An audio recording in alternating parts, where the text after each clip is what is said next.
From Eyewitness News, this is Newsmakers. Welcome to Newsmakers. I'm Ted Nesi, filling in this week for Tim White, who is on vacation with the holiday. Joining me on the panel is Ian Donis, political reporter at Rhode Island Public Radio and an old friend of the show's. And our guest today, now you may not know this, Rhode Islanders, but on January 5th there is an election. Next week, voters in Portsmouth, Tiverton, and Bristol will go to the polls to choose a new state senator after the retirement of incumbent Chris Audiano. And joining us today are the two candidates vying for the seat, Republican nominee John Pagliarini and Democratic nominee Jim Seveney. Gentlemen, thank you for joining us. Thank you for having us. So let's start off. I'm going to give you an easy one off the top, maybe the only easy one you get. Give each you about 30 seconds, and John, we'll start with you. Why do you want to be the new senator for District 11? I believe that I am the best qualified of the original 7 candidates that filed for the office. I was the 2002 Republican candidate for lieutenant governor. I am an attorney, a Rhode Island certified tax assessor, and a former town planner. I'm built for local issues and for the issues that face us today at the State House. All right, Jim, same question to you. Why do you want to be the new senator for District 11? I've had a career in public service, 21 years as a naval officer, career naval officer. And when I retired and came back home to Portsmouth, I ran for school committee and then town council. I continue, I'm currently the vice president of the town council, former president. I want to give back to the community. I like public service. I like being an elected official, and I think I've been effective at it over the last 15 years. I'm the only candidate with any experience in elected office, and I believe I can continue to do a good job not only for Portsmouth but for all of District 11. All right, I want to start off with an area where I think there's at least some disagreement between the two of you, and that's the governor's proposal to repair bridges by having a truck toll. A big debate, and top lawmakers have made it clear they're going to take this up early next year in 2016. Jim, as I understand it from reading local press reports, you're open, it sounds like, to the overall thrust of the governor's proposal. Why, and what do you say to the critics of it? Well, I think the critics have their points. I am open to it only because it's early in the process. What I'm really pleased about is the fact that the governor has a plan, and it's initiated some real dialogue that's been sadly lacking. Certainly, we have a public safety issue that we're confronted by with the Federal Highway Report, telling us that our roads are crumbling and our bridges, over 200 of them, are deficient. I'm not sure what that means, but I know what it meant for our own escape bridge, we call it, in Portsmouth, when it had to be abruptly closed back in 2011. And it certainly brings up the question, well, what kind of shape was that in before it was closed, with dump trucks and school buses and passenger cars traveling on it all the time? That's a key bridge for our area, and this needs to be fixed.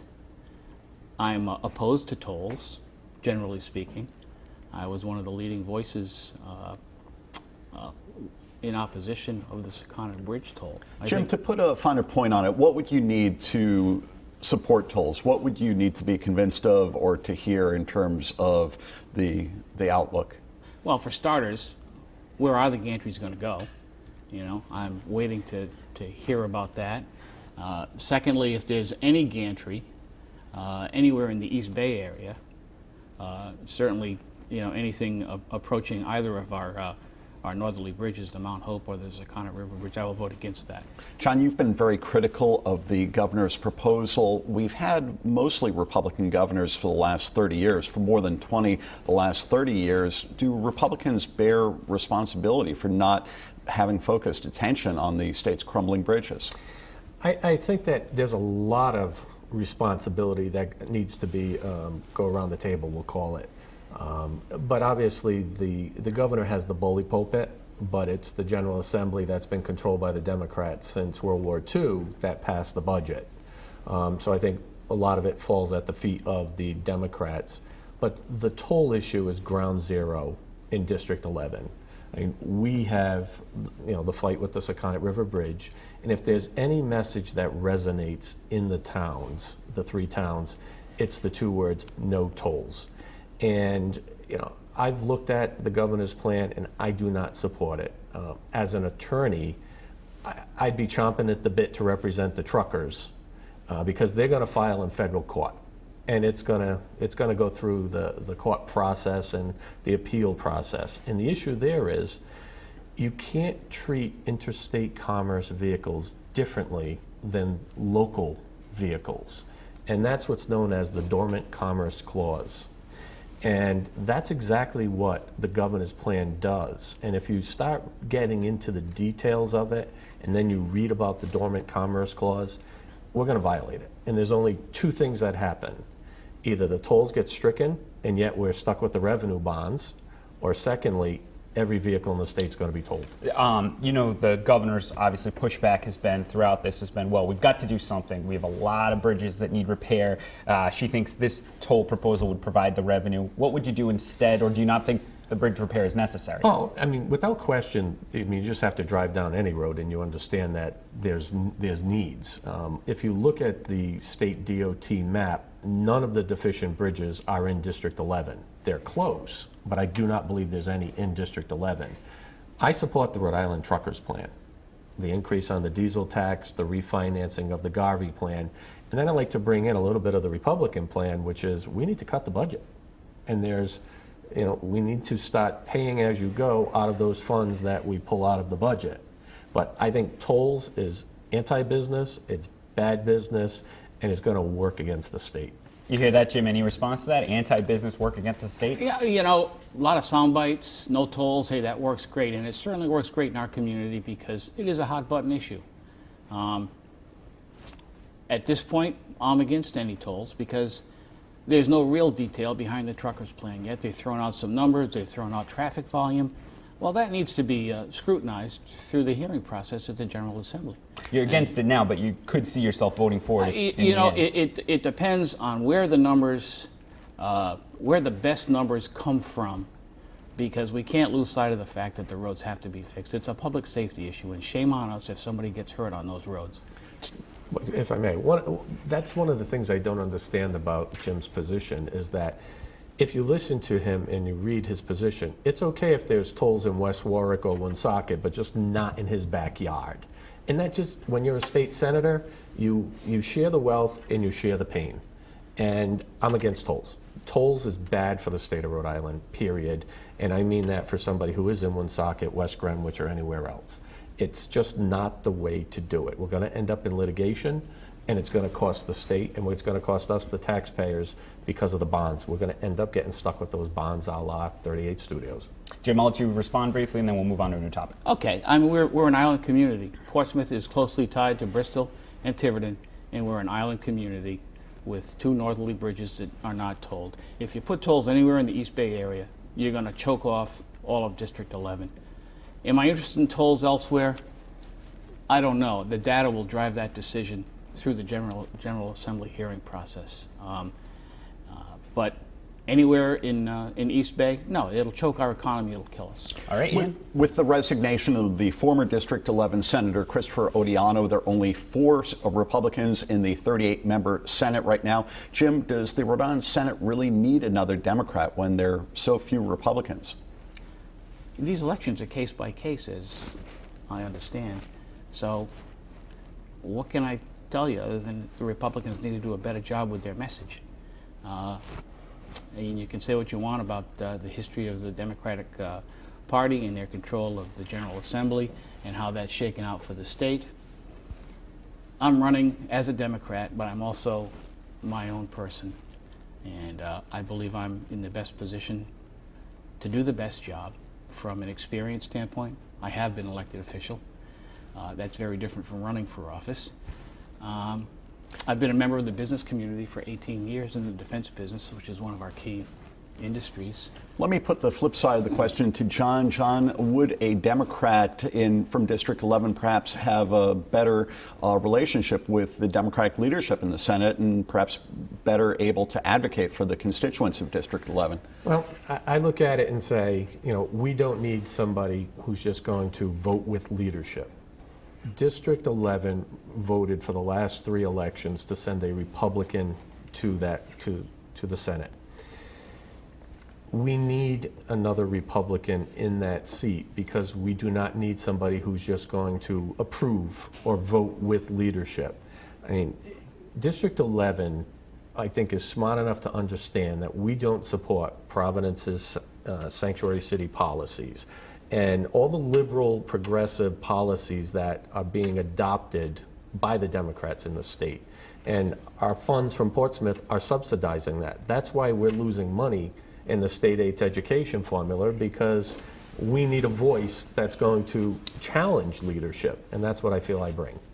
So another big issue in this district, as I mentioned at the top, Portsmouth, Tiverton, and Bristol all included here, is the casino issue has been coming up. As people might recall, Twin River has purchased Newport Grand and wants to move its license from Newport to Tiverton and build a new casino there. John, I'll start with you on this one. You'd be the new senator from part of Tiverton if you win. Do you support the casino project in Tiverton? Okay.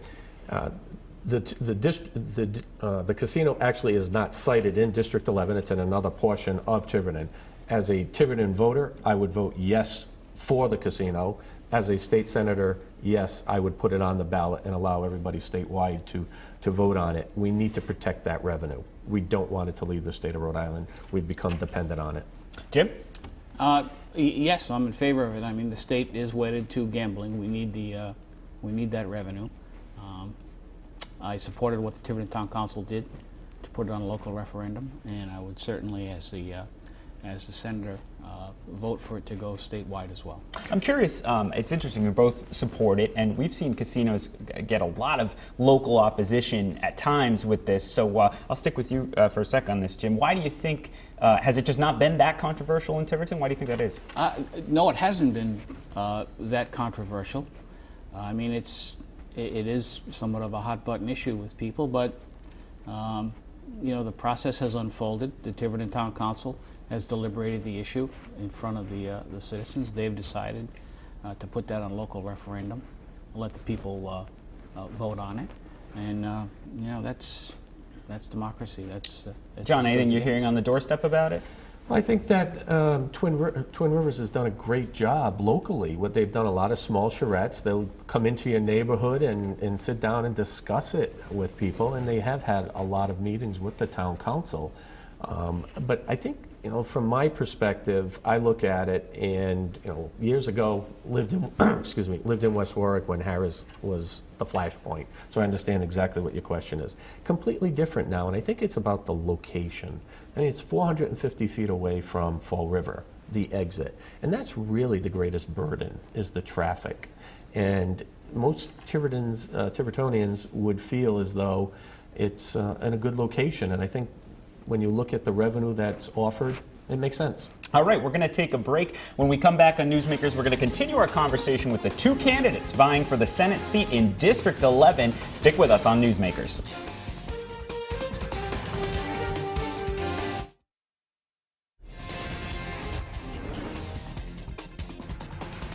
Welcome back to Newsmakers. I'm Ted Nesi, filling in this week for Tim White, who is off. Joining me on the panel is our old friend Ian Donis, political reporter at Rhode Island Public Radio. And we are talking today with the two candidates in the election in Rhode Island next week. You might not realize there's an election, but it's coming right up on January 5th. And this is to replace now retired Senator Chris Audiano in Senate District 11, which includes a lot of Portsmouth as well as some of Bristol and Tiverton. And the two candidates are Republican John Pagliarini and Democrat Jim Seveney.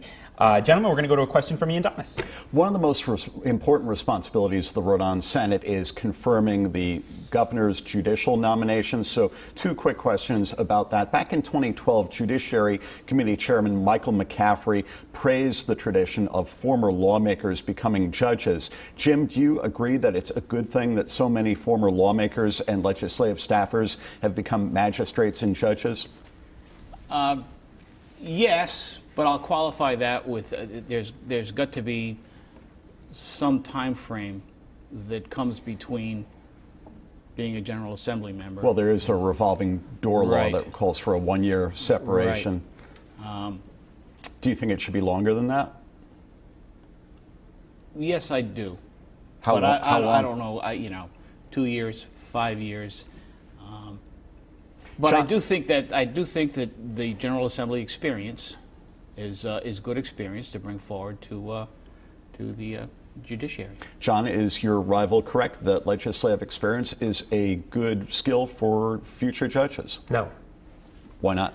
As an attorney, there's a lot of good attorneys that are qualified that do not get a fair shot because of the revolving door. I think that you should be able to put your name in consideration, but we hear far too many stories that too many things go on behind the scenes, so I'm not a fan of it as an attorney. Quick follow-up, there's a vacant district court position. There are 5 people on a short list, including former state rep Tim Williamson of West Warwick. If he was nominated, and you were in the Senate, would you vote to confirm Tim Williamson as a district court judge? Why or why not? Well, first, I really like to answer every single question, but I have several litigation matters in the town of West Warwick, and Mr. Williamson is the solicitor on the other side, and I would choose not to answer this question for the sake of my clients, but I have a strong opinion on that. A strong but secret opinion. We'd love to hear it. Jim, same question to you. If Tim Williamson is nominated as a district court judge, would you vote to confirm? Until I don't know the man. So the answer is no, until there's, some process by which I get to know him and the other nominees. Sounds like the answer is maybe. Well, maybe, but I don't know the man. So, given that, my answer today, if you're asking me, is no. So I want to ask both of you, obviously, one of the biggest issues with voters every election is the economy. We've already talked a bit about that with the tolling proposal, but more broadly, there's always a big debate at the State House about the best way to improve Rhode Island's economy. Is it changing taxes and regulations? Is it incentives? Is it something else entirely? So, John, I'll start with you on this. I mean, big picture, what do you think state leaders should be doing to rev up the economy further in Rhode Island? Big picture, we need to exempt from taxation military pensions. Far too many are voting with their feet and leaving the state. For the $8 million cost, the multiplier effect, it's insignificant. We need to exempt from taxation veterans. Secondly, I'm a fan of reducing the corporate tax rate. I know it just went from 9 to 7. My goal would be 0. I want to slowly take it down and make us more attractive. Our property tax system, as the only attorney in the state of Rhode Island who's a Rhode Island certified tax assessor, I think I bring to the Senate a wealth of experience on that matter. There's many things we can do in the property tax system. And sales tax, I'm not a fan of zero sales tax. I believe we should strive to get it to 6%. And I would support a tax holiday, a sales tax holiday. All right, a good laundry list there from John. And Jim Seveney, same question to you. What do you think, big picture, state leaders should be focusing on to try to improve the economy in Rhode Island? Well, I think nurturing our small business community, making it easier for them to do business. That's where the jobs are. 80% of the jobs get created by small business. So tax incentives, tax stabilization plans, certainly some of the more innovative things that are in the governor's budget under Article 19, keeping kids who have recently graduated from college here by helping with their their loans. I will remain agnostic on the military pension thing. I'd love to see it, but that affects me personally. My pension, I do have a military pension.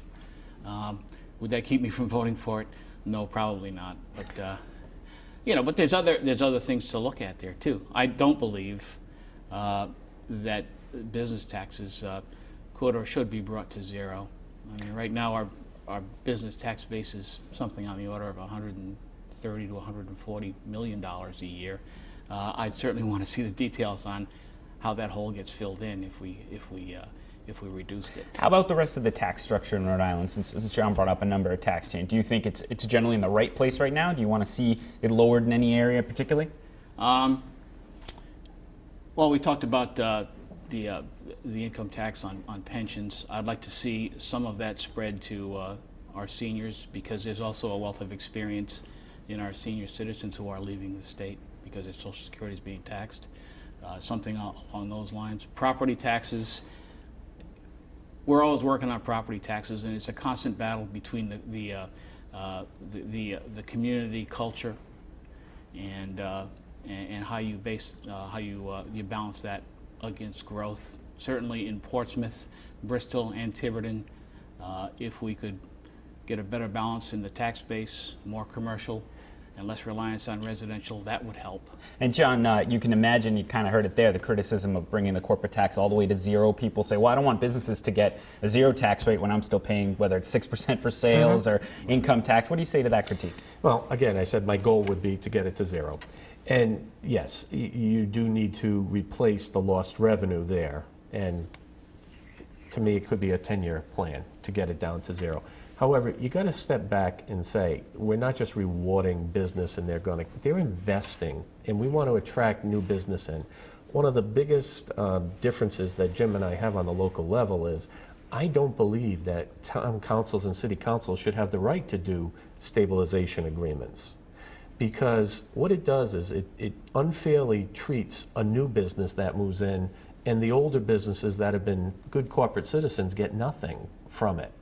So I would advocate that we remove the power for the city and town councils to have tax stabilization agreements so that we can work on the corporate tax structure where everybody would benefit from it. I'd like to ask you each about two hot-button issues. Some lawmakers think the state could realize a windfall by legalizing marijuana and taxing it like alcohol. Also, Governor Raimondo has proposed offering driver's licenses to undocumented immigrants. First to Jim, legalize marijuana?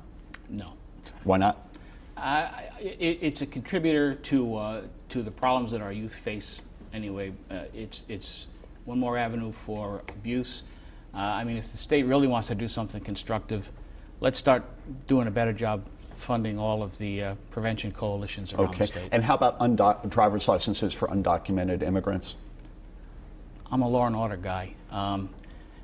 Is that a no? That's a no. If you're not legally here, I don't know how you get a legal driver's license. Okay, John, legalize marijuana? No. Why not? Just opposed to it. I mean, I'm not a fan of marijuana. I understand that eventually we're going to get there. I would be voting no, but I see it happening. But I will represent. If you think we're going in that direction, ultimately, why not vote for it? Because I don't support it. Okay. And I don't believe my district would support it. Okay. How about driver's licenses for undocumenteds? Absolutely not. And along with that, they shouldn't be able to go to the University of Rhode Island free either. You need to be a citizen. We'll add that one for you, Jim. The in-state tuition for undocumented, do you think that should be taken away? It's already in place, we should say, so that would be a removal. No, I mean, because there's very little harm. Okay, and you got one more person in the state who's getting an education that can contribute.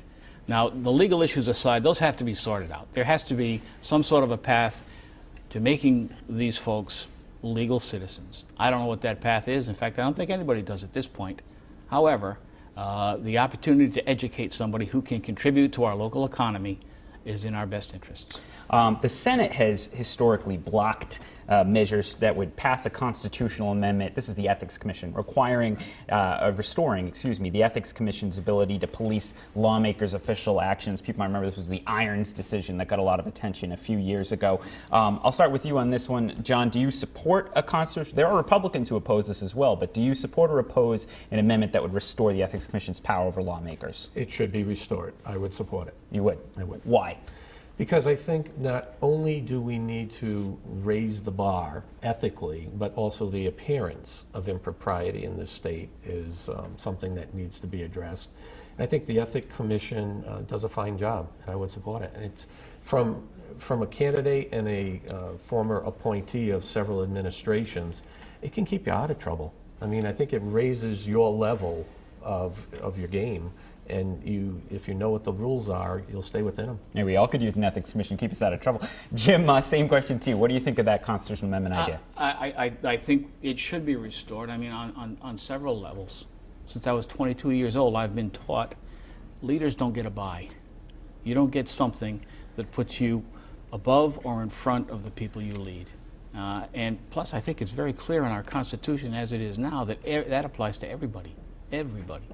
So yes, I would like to see it reinstituted. We only have about a minute left, so I've saved my toughest question for the close of the show, and I'm going to give it to you first, Jim. Right. What is your favorite restaurant in District 11? My favorite restaurant in District 11 is Fieldstones. Fieldstones, on why? East Main Road. Give it a pitch on TV.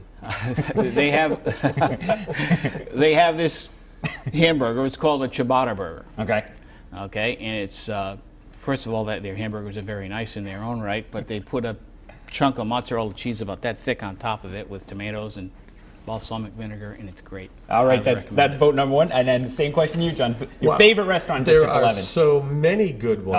Oh, a classic Who's got the best politician sauce? Who's answer. got the Oh, best come crust? on, give us a name. The Public House. The Public House. And that's why we're having our victory party there. It is the food's just tremendous, and the service is very personable. All right, well, I'm always looking for a good I restaurant think- recommendation, so I had to use our two candidates for that. I got my Fieldstone card in my wallet. All right, well, so at least one thing they can both agree on, maybe over a hamburger, they'll get together after the election. Thank you all for joining us this week. Tim White will be back next week on Newsmakers.